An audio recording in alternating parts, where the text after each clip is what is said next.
Hi everybody, welcome to OK Talks. I'm your host, Oliver Kendall. I'm a lifelong political nerd with a background in international relations and security policy who's worked for a number of liberal political organizations and campaigns. I've also lived abroad for a couple of years, which puts me in a good position to reflect for my American audience on some events of note going on outside the country. Speaking of things outside the US, Russia. The New York Times reported about a month ago that the Russians have been paying the Taliban bounties for American and British soldiers that they kill. The intelligence community has known about this for over a year, which means the president almost certainly has too. Although he denies having known before the report appeared in the failing New York Times, we know he's been aware of it for at least as long as we have, which means that for a period of more than a month, he's had no reaction to the fact that a country whose president he's talked to repeatedly on the phone has been paying terrorists to kill American men and women in uniform. I guess those service members should have just been smart like him and paid a doctor to diagnose them with bone spurs to get out of going. Trump's non-reaction to this frankly outrageous news is a combination of disgusting and straight-up pathetic, a description that I think applies pretty fairly to his entire adult life. But the fact that the president acts like a fully compromised Russian asset is old news at this point, and though I'm sure it'll come up, it's not the main topic of today's episode. Many of my fellow liberals became acutely aware that Putin's Russia is, an immediate problem for those of us who support freedom, liberalism, and democracy after their attacks on the 2016 election, which at the very least helped Trump waddle into the Oval Office. But modern Russia's bad behavior didn't start in 2016, and it's actually been escalating pretty steadily for a while. In today's episode, we're going to take a deeper dive into what that's looked like, why it's been happening, and what can be done about it. But I'm not going to be doing so alone. Professor Andrew Latham served in the Canadian military before working on arms control and non-proliferation for the Canadian Department of Foreign Affairs and International Trade. More recently, he's been chair of the political science department at my alma mater, Macalester College, where I took, I think, more classes with him than any other professor. Without a doubt, the single best thing about my time there was getting to serve as a teaching assistant in one of Professor Latham's classes for my final 2 years at Mac, during which he became my friend and, I think it's more than fair to say, a real mentor to me. In planning this episode, there was no one I'd rather have gotten to talk to about this. As you'll hear, Professor Latham and I have a fairly open and broad conversation, touching on Russia's recent history, strategic culture, and self-image, how those things bring it into conflict with the West, where that might lead, and what the West can do about it. I really enjoyed this longer discussion with my old friend. I hope you do too. So without further ado, here's Professor Latham. So, Professor, I remember back in 2012, you, I, and a group of other students watching the third presidential debate between Barack Obama and Mitt Romney, and poor Mitt got laughed straight off the stage for saying that Russia was our number one geostrategic adversary. Turns out maybe he had a point. Maybe. Certainly a geopolitical adversary as opposed to a friend or strategic partner. I would argue, certainly not the only or most important. But I do want to underscore that Mitt was onto something, which is that the United States and Russia do have different interests, and they are pursuing those interests in a way that bring them into conflict. And that conflict takes forms that are in some ways very old, and some ways very new and particular to this historical moment. So speaking of the new ones, I think the tension between Russia and the United States that most people in the United States are currently aware of, certainly people on the left or people on the left who suddenly started paying attention to Russia, happened more in the context of the attack on the 2016 election. But I think it might be worth our discussing a little bit the ways in which Russia has been going after the West and NATO and stuff for quite a bit longer than just prior to 2016, no? Yes, well, we'd have to take it back to, let's just assume, which I think is factually correct, that Vladimir Putin's Russia, it's not just Putin, it's Russia post counter-revolution in 1991, is pursuing interests that are at odds with American interests and the interests of America's friends and allies in the region and around the world. That's a given. If you look at the situation with the United States and Russia post-1991, it's shaped to a large degree by A, hopefulness that Russia would become just like us, and B, a sense that the Russian military was no match for the United States. Think Desert Storm, Desert Shield. Think the way in which this new kind of warfare that America introduced, precision-guided munitions, lots of intelligence and surveillance and reconnaissance that's electronic, a revolution in military affairs, as it was called at the time. The Russians couldn't hope to keep up with that. And so that's those two factors are shaping American interests against, or American policy vis-a-vis Russia and Russian policy vis-a-vis America, right through till about 2003. And there were some hopeful signs and some starts in terms of taking the rough edges off the relationship, but it was an adversarial relationship. Certainly things, at least under Boris Yeltsin, seemed to be a lot easier. Maybe this was just because Clinton and Yeltsin liked to hang out drunk, and that resulted in funny videos on YouTube that I encourage everyone to go look up. But isn't it true that during the Yeltsin years and the first several Putin years, things seemed to be a little bit more stable? As I recall, Putin was the first world leader to call Bush with condolences after 9/11, and things seem to be between at least those two leaders, beyond whether or not you think it was reasonable that Bush saw Putin's soul. Things for at least the first couple of years of Putin's tenure seem to be not so bad, and then Medvedev was not horrible as well, and then Putin seemed to kind of come back worse in 2012. Well, I think there's a couple of things going on. One of which is, remember that the unipolar moment and the end of history and all of these tropes that were circulating back in the 1990s, that the Cold War was over, and that was that, and that we could now have a more normal relationship with our one-time adversaries. That Russia could become like Canada, Iceland, France, Australia, just another power in the world. But it was going to evolve into a liberal democratic power. And Yeltsin certainly made the right noises and seemed to be a very avuncular and unthreatening person, threatening face. But that did not change the underlying reality, which, as I'll say in a moment, gets exacerbated when Putin comes to power. But the underlying reality is that a Russia which is true to its own sense of self as a player in global politics is always going to have differences with a player like the United States, which sees itself as the unipolar power, what the French used to call the hyperpower, the sole remaining superpower. Those two things are at odds. And you layer on top of that Russian history, and I'm not talking just about the Cold War here now, I'm talking about the Second World War, and I'm talking about Tsarist history, going back at least to Napoleon and his invasion, and what that means in terms of Russia's policy towards Central and Eastern Europe, which are, again, at odds with American interests and America's vision in the 1990s for what Europe, Central, Eastern, and Western, ought to look like. So there's some underlying, think of them as clashing tectonic plates. Now, the players matter, right? So when Putin comes to power, there's a change in tone, but there are some other deeper changes as well. Among those deeper forces, you refer to Russia's historical role as being sort of locally imperialistic in Eastern Europe and Central Asia. Do you think those are still driving a lot of their those historical forces are still driving a lot of the activity that they're doing now? Yes, I do. I think Russia learned lessons in 1812, and it learned lessons in 1917, and it learned the same lesson again in 1940.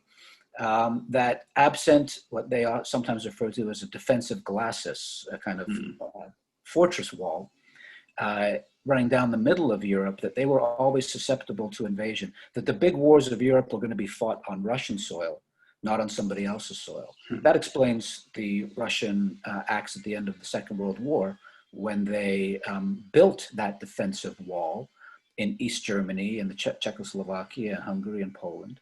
So then that might seem to explain some of their actions to try to insinuate themselves on a number of former Soviet republics. That's like we saw it happen in Belarus over the weekend with the leader of that country, who I think is pretty tight with the current Russian state, for sort of solidifying his control. Well, there are a couple of things going on there. One of which is that historical insecurity, which, by the way, is not unjustified given Russian history. But then there's also the history of Russian imperialism and almost colonial settlerism, right? So there's all kinds of Russian minorities in many of those post-Soviet nominally and factually independent states. And I think it's like 10 or 20% in most of the Baltic states. That's right, and some Yeah. much higher than that, that see themselves, think of themselves as Russian, but trapped on the wrong side of a post-Cold War border. And when you've built the legitimacy of the regime on the basis of Russian nationalism, that has consequences because nationalism says that all of the people who belong to a certain nation should be contained within that one national state. And that is not the case. So you have irredentist pressures. You also have geopolitical concerns and insecurities. And you also have the dynamics of a declining power, struggling to maintain some kind of presence on the global stage. Look at me, I'm still here, even though I'm in decline. And by me, I mean Putin speaking on behalf of Russia. Yeah. So there's a lot of things going on there that are drawing Russia into Western and Central and Eastern European affairs, but also Syria, right? The relationship with China is colored by this to some extent as well. Russia does not aspire, Putin's Russia does not aspire to global domination, does not aspire to be the head of a global empire in the same way that Stalin did, for Mm-hmm. example. This is, as you put it, kind of local imperialism, which has been the Russian modus vivendi for a long, long time. Let's build a wall far away from Mother Russia. Let's make sure the wars that need to be fought are fought on somebody else's soil. And let's make sure that we remain a player because we are a great civilization state, to use the term of art these days. Mm. Turkey is a civilization state. China is a civilization state. Russia is a civilization state. Mm. And you can see that manifesting itself in terms of Putin's embrace of the Orthodox Church, for example. Right. I doubt very much in my heart of hearts that Putin is a very religious man. Yeah, it doesn't strike me that way. No, KGB and all that. Yeah.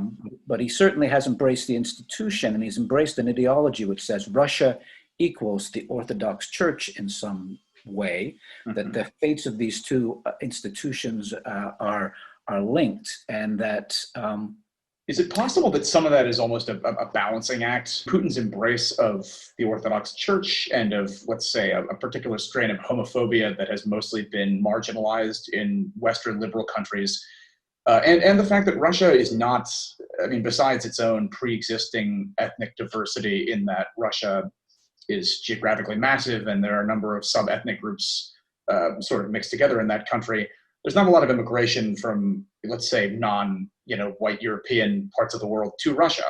Is it possible that some of the sort of social conservatism in the form of the embrace of the Orthodox Church and that kind of thing is almost just a sort of a defining of itself in opposite to the sort of cosmopolitan Western moment that we're in on the other side of the border? Yeah, exactly. I mean, every state needs a myth, a legitimating myth, a myth that provides the basic orientation on the foreign policy stage. You know, our myth, I think it's largely true, but it certainly has mythical qualities. It says we are the global good guys. We've got it figured out in terms of liberal democracy and a humane kind of capitalism, rule of law, et cetera, et cetera. And everybody just was like us, the world would be a very peaceful place, right? And be a very good place. And we have done our best to export that, really since the Second World War, but especially since the Cold War, pushing some fairly liberal policy prescriptions in Africa, for example, where they're not always welcome. Mm-hmm. Now, Russia has defined itself historically as a kind of hybrid. It is both in Europe and sort of Europe, but not really. It's interesting. It's almost like a Turkey in that regard.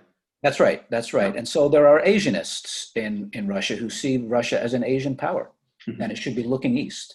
And there are and there are Europeanists. This is a cleavage that goes back a couple of centuries in Russia. And then you overlay on top of that the othering dynamic, right? One defines oneself partly in terms of one's own internal qualities, but those are also defined in terms of how we're different from our nemesis, our opposite, our other. And so to some extent, if the United States says black, the Russians are going to say white. Yeah. And secular humanism being our civil religion in the West these days, the opposite of that is a kind of a particular take on the Russian Orthodox history of Russia. To be Russian is to be Russian Orthodox, right? Even though the reality is not that. or under Kadyrov, a sort of increased tolerance of more conservative Islam in the Chechen parts of Russia. Yes, exactly. And so it's as long as there's no direct challenge to the main underlying mythos of the Russian nation. And so that's a kind of subordinate way of incorporating the Muslim minorities. See, they're just like us, but it's a different flavor. Right.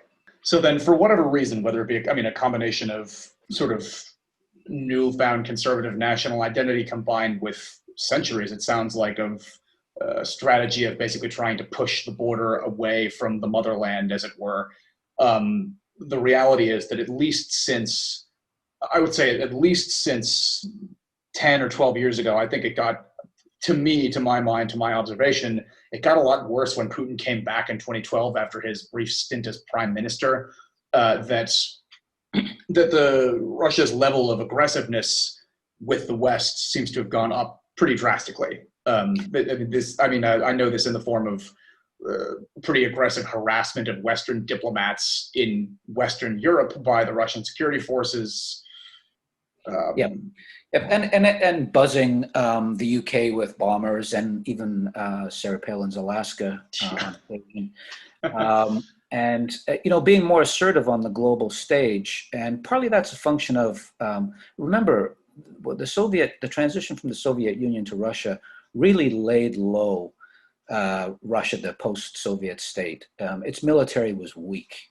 It was still organized to fight the Second World War, which it did very well, but not post-1991 Desert Storm. It could not go toe-to-toe with the United States there. That's true of the military, but I think it's less true of the intelligence services now. I mean, like, Russia, to me, seems like this country that was a formerly large military power, but that has just a giant spy infrastructure left over that they've since deployed.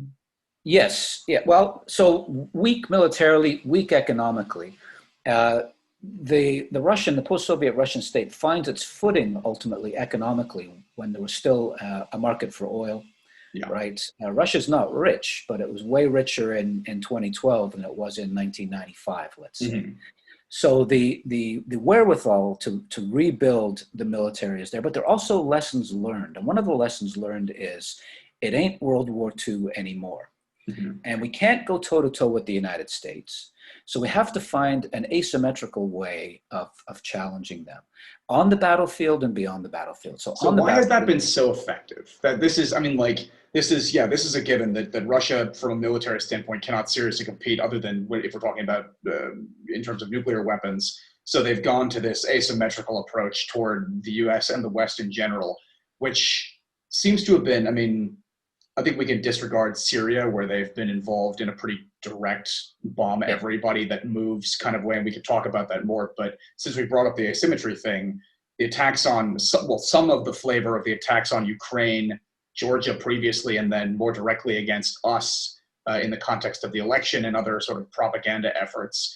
Where do you think they came up with this idea that I think had previously been a thing that maybe the Iranians were particularly good at among a couple of other... Yeah, the North Koreans. But where did they come up with this asymmetry idea, and then why is it so effective against us?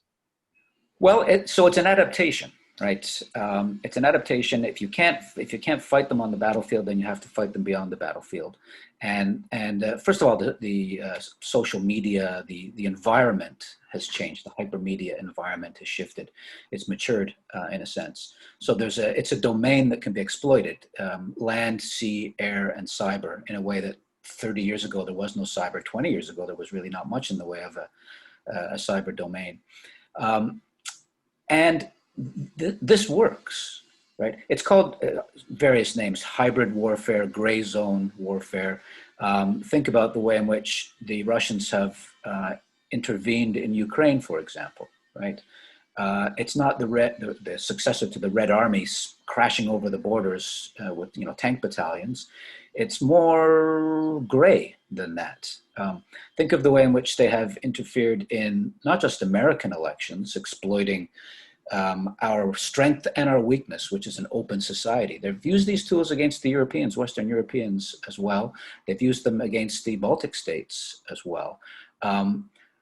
They are able to achieve their goal And so that raises the question, what is their goal? And their goal is to destabilize. Their goal is to foment internal conflict. Their goal is to get the countries who are targets to go at each other so as to weaken them internally. My judgment so far is that on a scale of 1 to 10, they've been about a 2 in success stories, but they're getting better at it, right? And so we're in that traditional sword and shield dialectic. They're getting better. The West is getting better at countering some of these strategies, and then they're getting better at countering some of the countering. Yes, I think, but there are some things we are not able to do in a free society, right? Mm-hmm. So if we shut down the internet, problem solved to some extent. But we're not going to do that, right? And so the old Soviet style was to use the print press and to use influencers, what variously have been called fellow travelers and useful idiots. So it's an old tactic, but it's a new domain, and it's one that's really effective with social media. That's right. It's much more effective now. So then, backing up just a little bit, I'm trying to establish a sort of timeline from let's say 2012, because I really think that for a number of people, especially people that are not super plugged into the issue of foreign policy, Russian aggression against the West started in 2016, or maybe arguably with the Ukraine thing before that. Before we move on to the next thing, I want to go back and establish a little more, like, just as clearly as possible. 2012, Putin gets reelected, and before that, they'd already done Georgia, and then Medvedev, whose name I keep mispronouncing, apologies to the Russian prime minister, took over for a couple of years, and during like the first Obama term, things calmed down a bit, and then in 2012, Putin comes back as president, at which point we get Crimea and what was done to Ukraine. We get the really hardcore involvement in Syria, which I think that the way the Russians bombed Syria definitely accelerated the refugee flow, which is A, tragic, and B, is creating some instability in the European Union, which seems to be a goal of the Putin administration. And then we get also the lower profile stuff, as you mentioned, the buzzing of NATO positions with planes, and the really aggressive campaign of harassment against diplomats by the Russian security services. So are there any that I'm sure there are some that I'm missing? Can you think of warships in the English Channel, things like that, but they're all of the piece. Right? Oh yeah, didn't a Russian sub just suddenly appeared in like a harbor in Sweden a little while ago? Hi, Periscope. Yeah. So the bottom line is, since long before 2016, the Russians have been in one way or another playing hardball with the West, maybe following the Lenin quote of the quote, "Advance with your bayonets. If you encounter mush, continue. If you encounter steel, stop." And so far, they don't seem to have encountered steel. I mean, we've armed the Ukrainians a little bit, but we didn't really push them out of Syria at all. We didn't do much of anything about Georgia other than not recognizing South Ossetia and Abkhazia as countries, which I believe we still haven't done. Right. And so, that a lot of things that come across as being particular to the Soviet Union are actually functions of Russian political and strategic culture. And Lenin just put a language to it, but that's been the case for a long time. There are two ways of interpreting the Obama years in this respect. One of which is a sensible overture to the Russians. Recall the big red reset button. And that there was going to be this rapprochement. The Cold War was finally over, the Bushes notwithstanding, and we were going to get on with the business of getting on. And that somehow that got messed up. And the other view is, and on any given day, I'm inclined one of these two ways, I suppose, is that the Russians pushed the bayonet in during the Bush administration, and they hit some steel and they backed off. And then they realized that when there's a change of administration, they pushed the bayonet in and they found only mush. And they kept pushing and pushing. And that makes perfect sense from a Moscow perspective. If you're looking out and you're trying to assert your place on the global stage and whatnot, and nobody's saying no, and everybody's trying to accommodate you, keep pushing. Right? Keep pushing. And so I think I've heard for years about Putin playing a weak hand incredibly well. Yeah, yeah, and it was to use some more Cold War language, it was a failure of deterrence in a sense. Hmm. There was never a sense that the United States was going to go to a full nuclear war over Korea. Sorry, over Korea, over Crimea, or Korea for that matter, but that's a different thing. Well, yeah, Or the also for Baltic, another day. yeah, or the Baltics. That's right. And then so it has to be diplomatic signaling, right? And that wasn't there. And it has to be military signaling of a different kind, a non-nuclear kind. And that has been there with the Baltics, right? So they've been rotating NATO forces through the Baltics Yeah, because they can't, under the treaty, permanently station them there, but they can rotate them through. But the fact of the matter is they're a tripwire. If the yeah, Russians were to exactly. overtly do anything in Estonia and killed an American soldier, that would change the equation. Yeah, If somebody not in a Russian uniform killed an American soldier, and there's plausible deniability, right? And you can see then we're in the gray zone yeah, again. But there has yeah. been a failure on the part of NATO, and there has been a failure on the part of the United States. And I'm not ascribing this to any particular administration. I think it's just a timing thing in some respects. At least since 2008, the signals have all been wrong. Yeah, my understanding is that the one signal that might have been a little bit less wrong is from what I understand of the Obama administration, there was plenty of deployment and, as you mentioned, rotation of the troops into the Baltics, and well, we certainly didn't pull half of our troops out of Germany until quite recently. A Yeah. little personal point of privilege here from a moral standpoint. The way in which you mentioned, I can't remember which analogy you used before of, I mean, I guess, if America does one thing, Russia does the opposite. I guess the analogy I always use is if America says don't eat yellow snow, you know, Yep.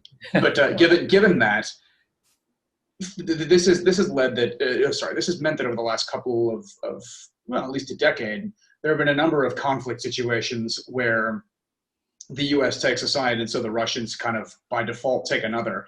Can you think of, and this is just opinion, can you think of really any situation in the last decade or decade and a half where there's been some sort of conflict, we've taken one side, and then of course, just because the Russians have taken the other side, where we've been on the wrong side and they haven't? Certainly not in the case of Syria. Well, I'm thinking of the flashpoints. No, I can't think of any offhand. It depends on what kind of world order you want to construct.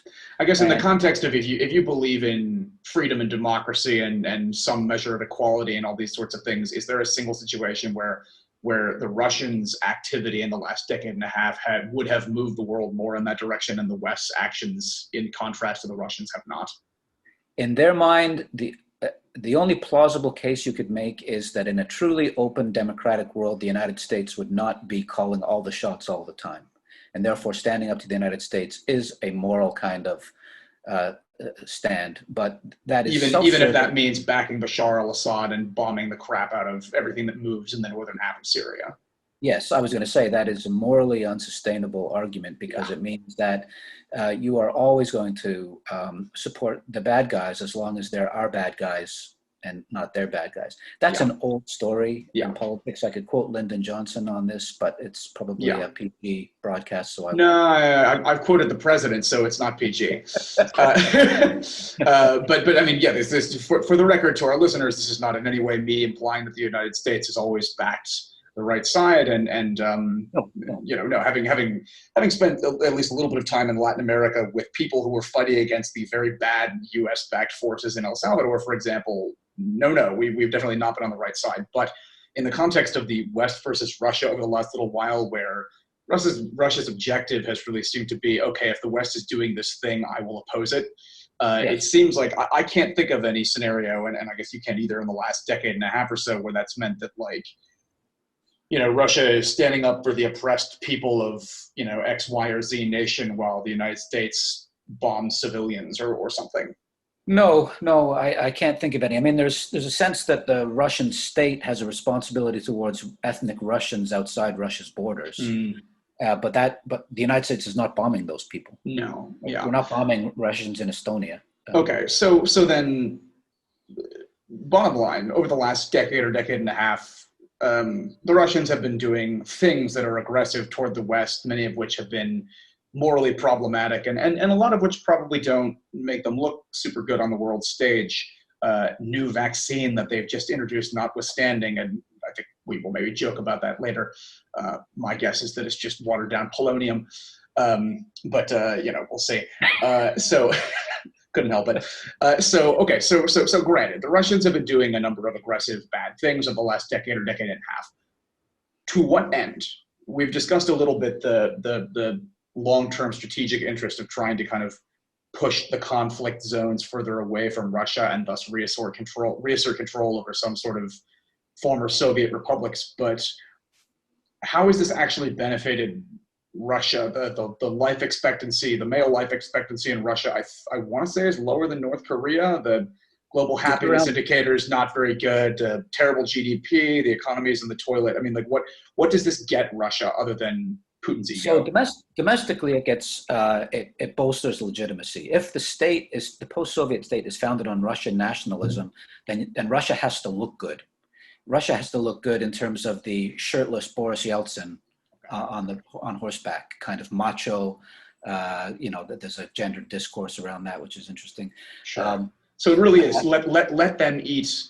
To steal a quote from David Rothkopf years ago that I wish was mine, let them eat enhanced national pride. Yes, yeah. And then there's that, but there's also a geopolitical and a strategic culture piece, which is a kind of variation on offshore balancing without getting too technical, which is you have to dominate your backyard and you have to prevent, in those regions of the world that are important to you, you have to prevent anybody who's hostile towards you from dominating that region. So the Middle East, for example, you don't want an American-centered Middle Eastern order. And so how do you prevent that? Well, you stymie the US in Syria, for example. There's also a very particular set of interests in Syria with respect to the ports. Yeah, the base in Tartus. That's right, the Mediterranean fleet and whatnot. But even if that weren't there, the Middle East the Russian leadership has construed it as important. And so we don't want it run by the Saudis, the Americans, and the Israelis, right? We want a different balance of power in that region. And that's the most important region outside of Russia. You don't see the Russians meddling all that much in the Indo-Pacific region. A little bit, they're running some joint naval exercises with Iran, for example, but that's connected more back again to the Persian Gulf Middle East region than it is to the Indo-Pacific region. But Europe is very important to them. And they seem to have come to some kind of modus vivendi with an also assertive, also nationalist People's Republic of China. I was going to say, if they got into the Indo-Pacific, that would lead them to potential friction with the Chinese. Yes, it would. The Chinese are very ambitious with respect to the Indo-Pacific region. Again, a future podcast, I hope. Yeah.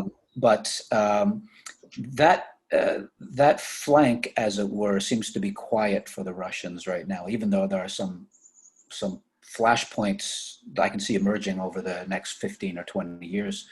But they're really focused right now on Europe, and they're really focused on the Middle East.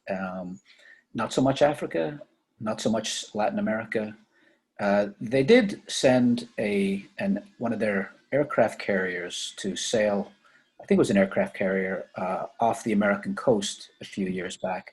But the problem with that is it sends all the wrong messages. The Russian Navy basically can't send its naval forces abroad without sending a fleet of tugs with them because they break on all the time. Oh, dear. That's not exactly Putin shirtless on horseback. No. Oh, wow. You should try a jet ski next time, I guess. You can go shirtless on those, and that might, yeah. Yeah, better message, I guess.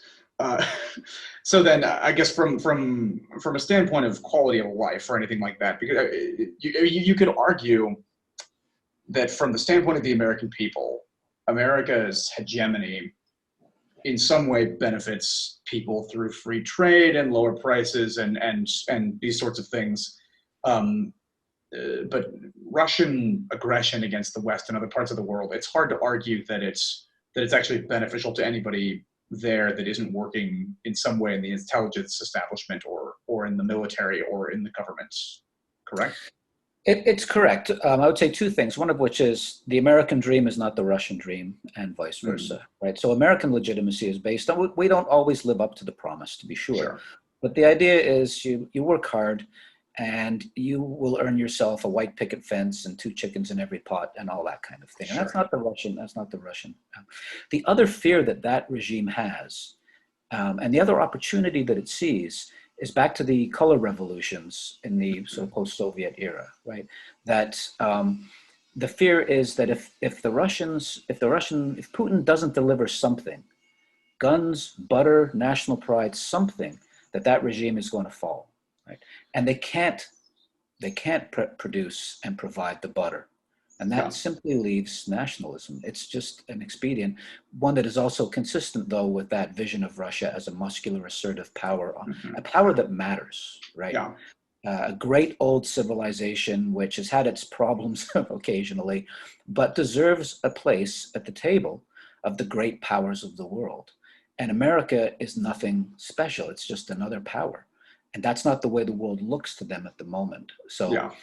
a combination of internal politics, geopolitics, a combination of, a vision of Russia versus a vision of the reality of the way the world is structured in the post-Cold War era. Mm-hmm. Okay, so then if we take for granted the fact that Russia has been getting more aggressive, and I think it's, I mean, I think it's fair to say that it's a somewhat exponential increase. I mean, if they're advancing with the bayonets, they're not encountering any resistance and they're continuing. I mean, the 2016 election happened.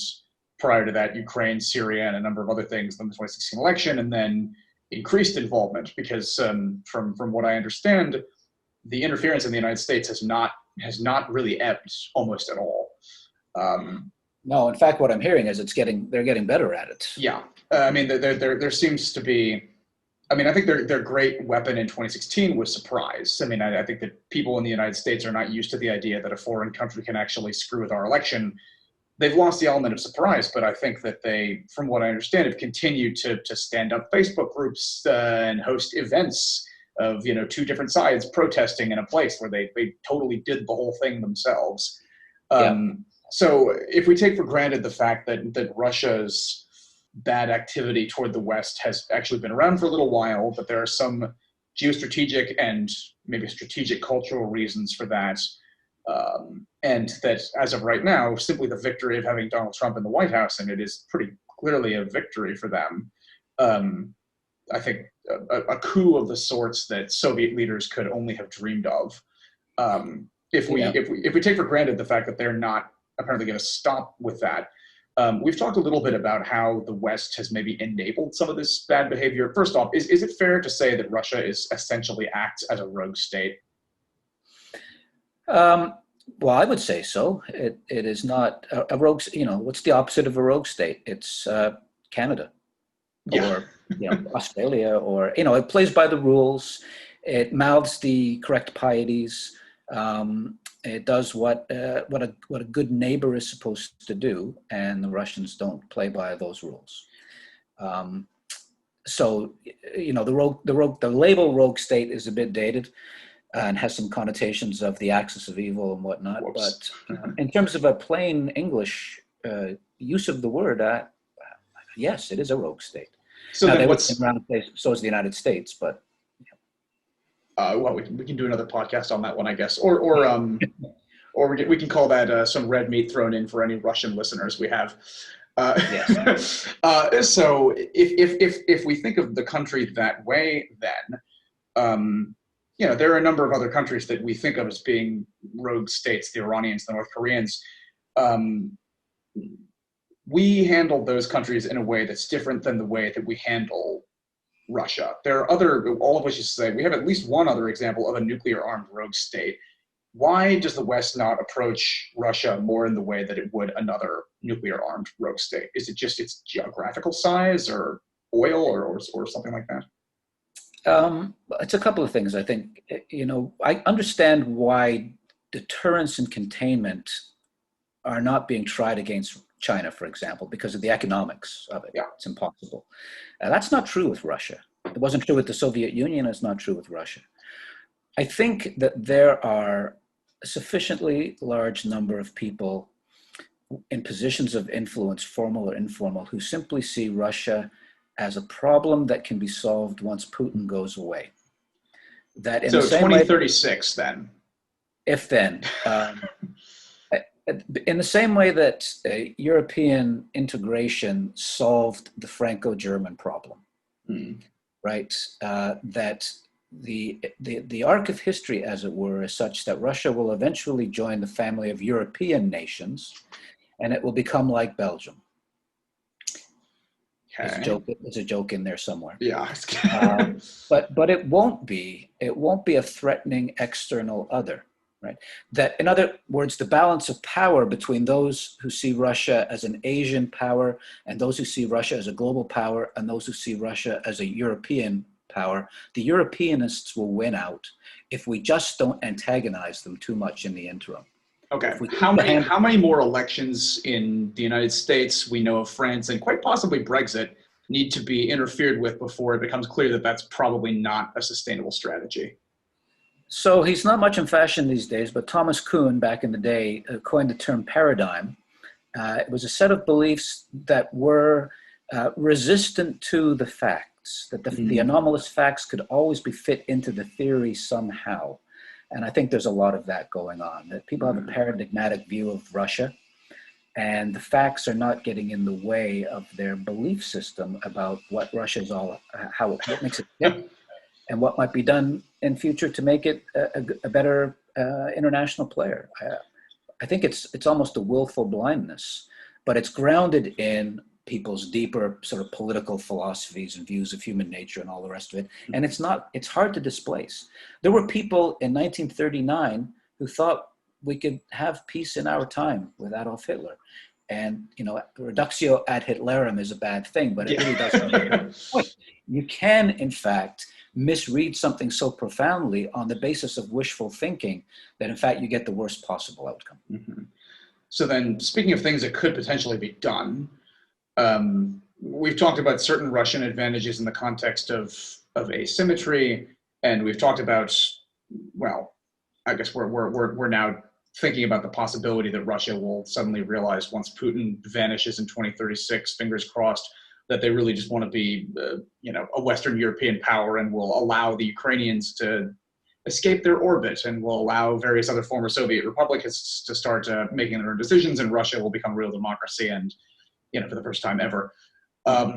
So given the distinct possibility of those things not going as hoped, what are some things that the West could do to more seriously contain Russia? I mean, let's take as a given that a second Trump administration will certainly not do that, since a second Trump administration, the president has, as I mentioned in the intro, has had at least a month to react to the Kremlin paying the Taliban to whack American soldiers and has not done so. And if we're not going to respond to that, it's hard to imagine what we do respond to, other than, if Russia were to leak the PP tape, if it actually exists, then Russia would become fake news and a tweet possibly.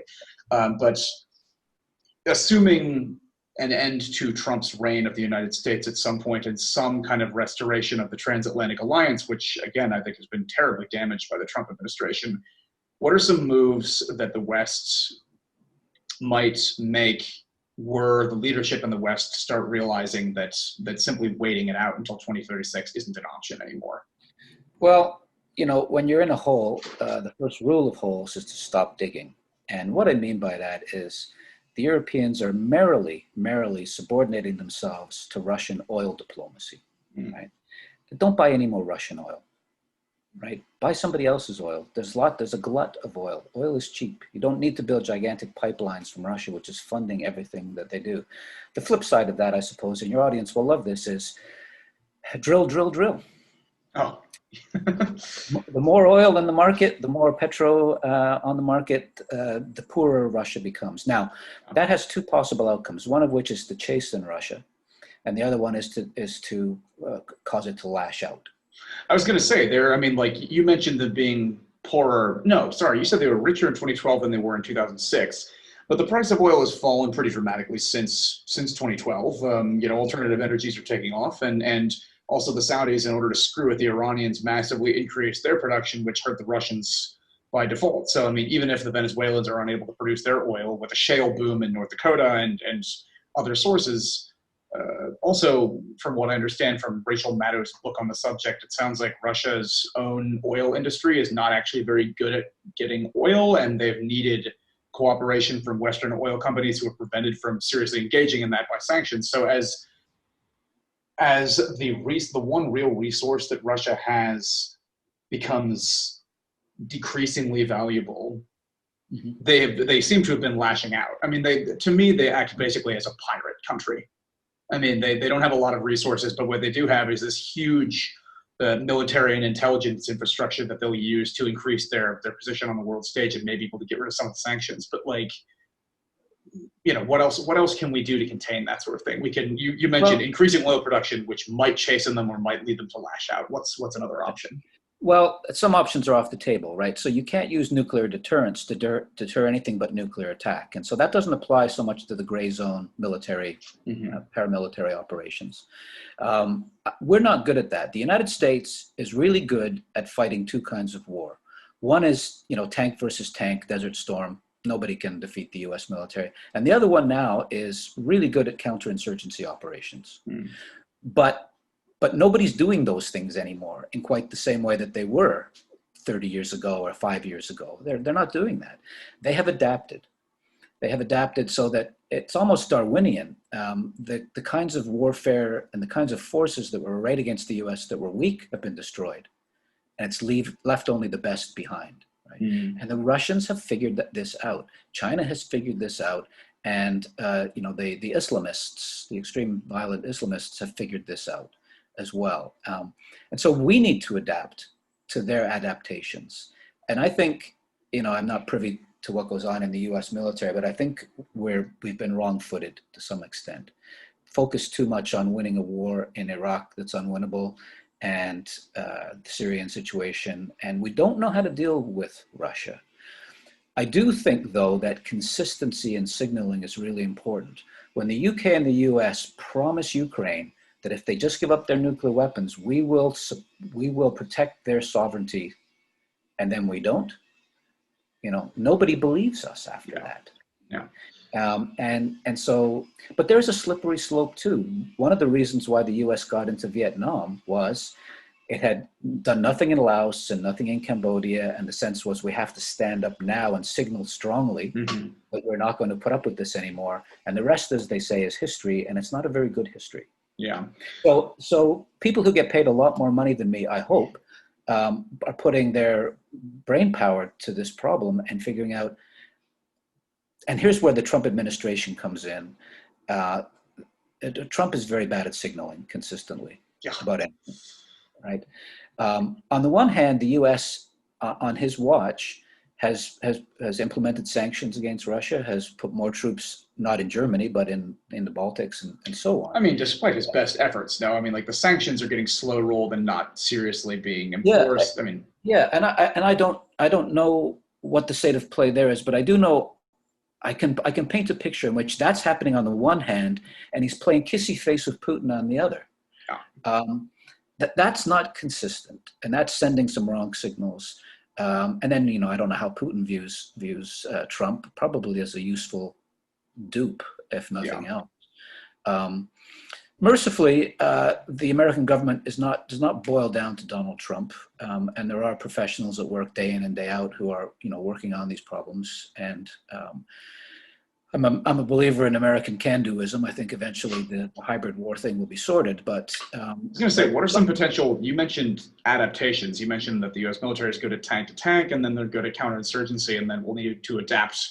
I mean, we seem to come up with some sort of unmarked paramilitary forces to attack protesters in the United States under the Justice Department. So, I guess it's a step toward the Russian deployments into Ukraine of unmarked little green men. But in all seriousness, what are some adaptations you see, or is that other than I have no idea, to be honest. Okay. But then I wouldn't have had any idea that.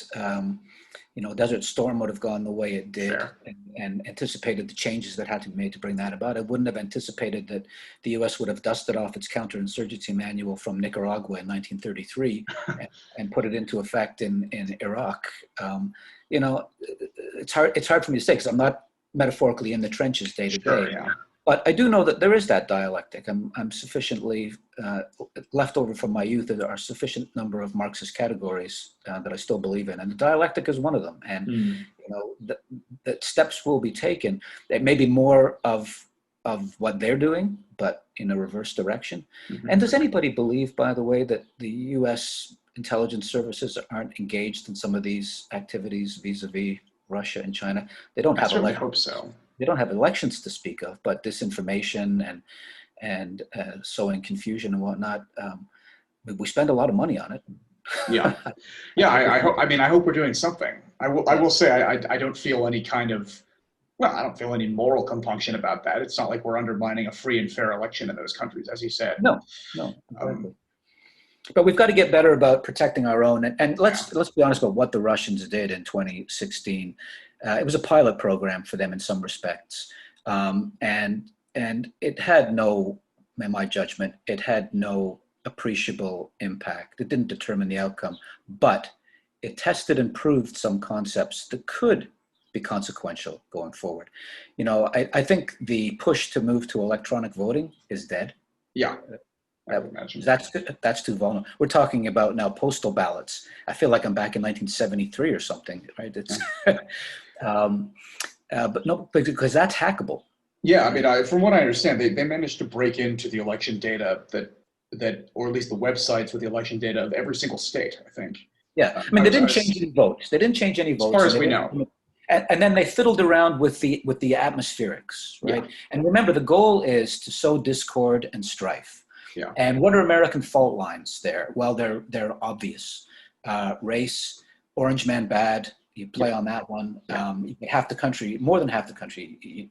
For my job, I have to plug into conservative intellectual circles, and I've yet to encounter any conservative intellectual that's a Trump supporter. They just, as yeah, far as I can tell, they don't exist. But there, nevertheless, is a constituency, yeah, right? Otherwise, he wouldn't have been elected. There's a constituency there, and so if you can widen those fissures, if you can yeah. sow discord and strife, I mean, Putin must be rubbing his hands with glee at these protests slash riots in Seattle and Portland and Chicago over the weekend, And and the armed entry into state capitals, presumably, or the yeah, lockdowns. Yeah. yeah, all of these, they just must be loving this because Yeah. a house divided and all that, I mean, this is the and same thing they do in Germany and other countries. They back the Green Party and they back the far right party. I mean, that's right. it just happens in the U.S. that there are only two options. That's right. And in the Cold War, it goes back. They backed the campaign for nuclear disarmament in the UK. Was a Soviet, not quite a Soviet front, but pretty close to it. Mhm. Now, well-intentioned people got caught up in that. But the point is, you're not old enough to remember, but I was a college student when all of the Greenham Common business was going on. It was turmoil and strife and discord within the UK, within NATO more broadly. I mean, mission accomplished. Good work. And this is the early 21st century version of that. You don't need the whole, front organization thing. Yeah. You can You've got Twitter. You've got Twitter, yeah. Yeah. Yeah. And my kids tell me Facebook's not a thing anymore, but whatever. It is for people that are, over their mid-20s. I Yeah, feel my the people use who of actually Facebook was, vote, yeah. yeah, exactly.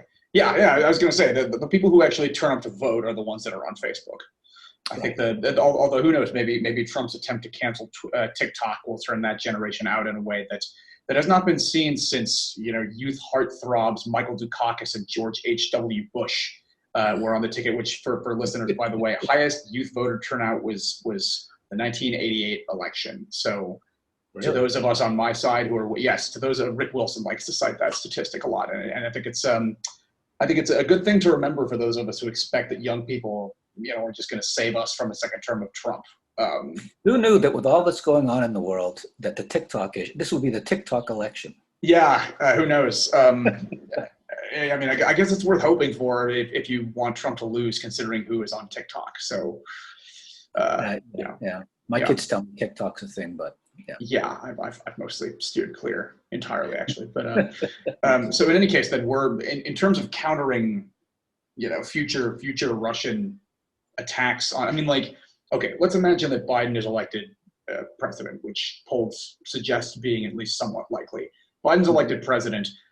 Do we think that he takes as, let's say, non-aggressive a position toward Russia as President Obama took? Because from my understanding of Obama's relationship to Russia was basically Putin thought Obama was weak. Obama thought Putin was a thug.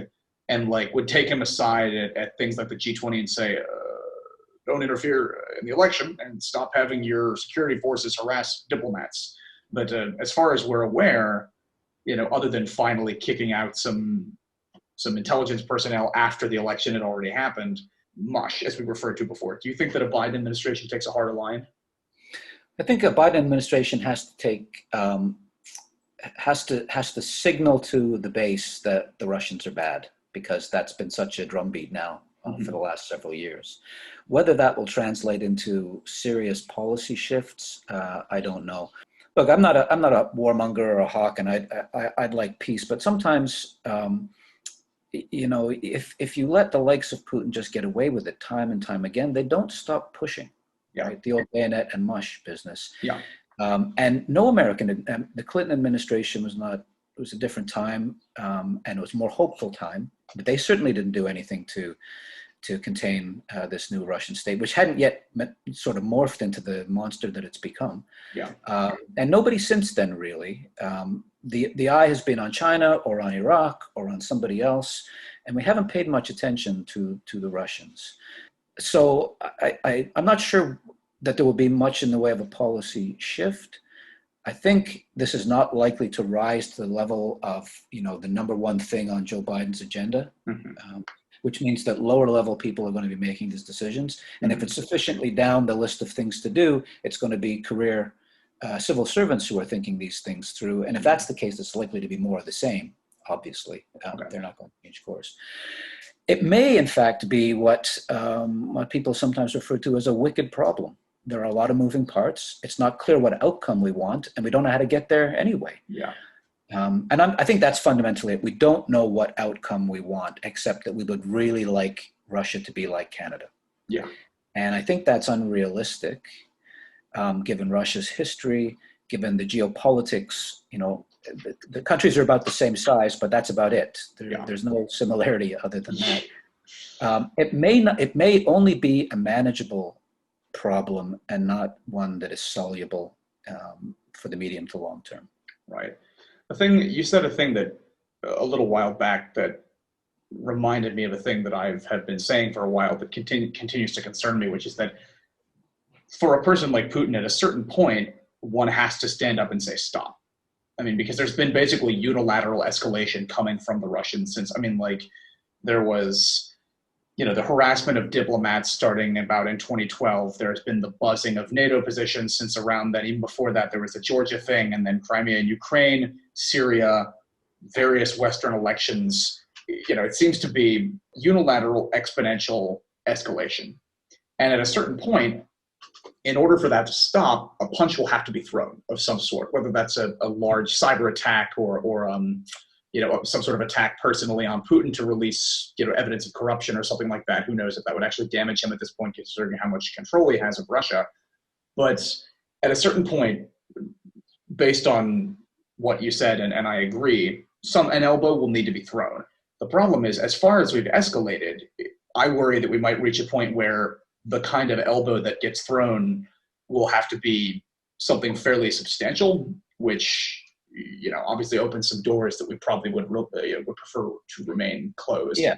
The obvious one, and I don't know how technically feasible this is, but if you were to drain the bank accounts of all the oligarchs, it sounds straightforward and simple, but what would be, so let's just assume that could happen, right? So Putin is impoverished. What would the response be? Because they're not going to simply sit there and take that, right? And the response, what would the response look like? Okay, I don't care if they drain Donald Trump's bank account, right? U.S. courts are going to do that once he's out of office anyway. Yeah. But I do care if they drain my bank account, right? Or they otherwise, it's not technically feasible, but the paranoia back in the mid-90s was they'd be able to turn all the traffic lights in America green at the same Die Hard 4. Yeah. Yeah. Or shut off all the safety protocols at all the nuclear reactors. Yeah. Or that kind of thing. It's not technically feasible, but it does raise the possibility. What would be the counterpunch? Yeah. And the counterpunch might not hurt our oligarchs. It might hurt us. Yeah. And in case you didn't know, by the way, I'm not an oligarch. Yeah. I at this Humble point, college tragically, professor. am not either. Yeah. Not yet. No, yeah, I got a little ways to go before I control the American aluminum industry or whatever. Uh, so I guess bottom line, they've been at this for a while. We have not responded as harshly as we maybe should have a while ago, and we don't know. We don't really know what's going to happen or exactly what we can do.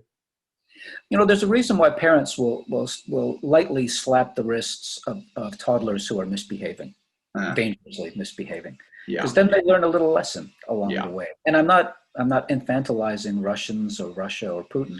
Quite the opposite with respect to Putin. But there's a logic there, which is if you do this, there will be consequences. You won't like the consequences, therefore don't do this, right? And we have not yet had the political will, the strategic vision, or maybe even the means to actually to deliver that. I think it needs to be more than a slap on the wrist at this point. yeah, But early on, it might have been just a slap on the wrist. yeah. Uh, This is where I find myself thinking maybe if we'd stood up a little bit more aggressively to the Russian security forces breaking into the apartments of American diplomats in Western Europe. yeah. But at this point, it's like we both said, the escalation has gone far enough that at this point the slap will No, possibly have to. and the tragic reality of international politics is we like to think people are rational actors, and like your average undergraduate, most people are minimally rational, Yeah, most of the time. But some people are not deterrable. We think that signaling "don't do this" or else you will face really bad repercussions is sufficient to deter, but sometimes not doing that will have repercussions which exceed those. This is getting very technical now. yeah, Which exceed those. So you have to act anyway. And if Putin is facing those kinds of pressures, we would have to raise the costs to him so high. Well, they're just unthinkable, right? yeah, And they're not credible. So let's say we said, stop harassing diplomats or we'll nuke Moscow. yeah. Well, it's not credible. Probably not. Who knows with President Trump? If Putin had called him fat on Twitter, all bets are off. But I'm speechless. Every time it comes to the incumbent president, I'm just speechless. I don't understand the phenomenon. I'm just speechless. I think Jared called him a black swan. Maybe that's maybe he had a point. Well, I do know he's out of his depth. The Yes. skill set that one develops as a mediocre real estate mogul versus the skill set one develops as a KGB operative. These are different skill sets. One suits one to the world of geopolitics and one doesn't. Yeah. And I'll leave it to your listeners to determine which one is which. Yeah. Well, on that happy note of they've been doing it, they're going to keep doing it. We don't know how to deter them without potentially really bad consequences. Kumbaya, I guess. I guess. Yeah. On that happy note, I guess we'll leave it there. I want to be respectful of your time. I know you've got things to do later in the afternoon. So thank you so much for joining me, Professor Latham. It's been a real pleasure. I hope we can get on the podcast again and talk about, well, there's a lot of other countries. It's a growth industry. It is it is indeed. Well, thank you so much for your time. Thank you for joining me, and I hope everybody enjoyed our conversation. Good. Thank you. That's all for this episode of OK Talks. If you're enjoying the show so far and would like to see it keep going, please hit subscribe so you'll get future episodes, and think about leaving a review and sharing it with everyone you know, except for people who would be offended by me constantly making fun of Donald Trump. Besides fueling my ego, this all has the effect of boosting the podcast in the algorithms, which is really helpful. I'd like to again thank Professor Latham for giving so much of his time for our conversation, and all of you for listening. Until the next episode, I don't know. Good night and good luck. That's the way it is. I'll think of something.